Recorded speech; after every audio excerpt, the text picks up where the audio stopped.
Алмаз Акунжанович, могу аткаруу бийлигине алыскы Чоң Ала районунун жүздөгөн тургундарынын кайрылуусун жеткирип коеюн дедим. Кече көрүңүздөр өзүңүздөр. Массалык маалымат каражаттарына да чыкты. Ушул Кыргыз көмүр ишканасынын облустук бийликти, тиешелүү министрликтин өкүлүн ушул Чоң Ала районунун алыскы Каракабак айылы күтүп атат. Мына, көрүңүз мына. Жүздөгөн адамдар мага кайрылуу жасашты мына. Ал жерде кытайлык компания келип, ошол жерде элдин, жергиликтүү элдин уруксаты жок, кенди иштетүү аракетин көрүп атышат. Алар айтып атат, бизге жайыт керекпи? Эл эмне болот? Жерибиз эмне болот? Жайытыбыз эмне болот? Малыбыз эмне болот? Огородубуз эмне болот деп аябай кабатыр болуп турушат. Ошого Чоң Алайдын Каракабак айылына жергиликтүү бийликтер, облустук бийлик, Кыргыз көмүр ишканасы бүгүндөн калбай барып түшүндүрүү иштерин жүргүзүп, элдин макулдугусуз андай кенди иштетүүгө эч кандай уруксат берилбеш керек. Рахмат.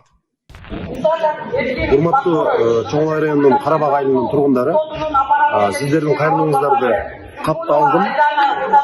Бул маселе боюнча бүгүн парламенттин трибунасынан сиздердин үнүңүздөрдү тиешелүү жерлерге жеткирдим.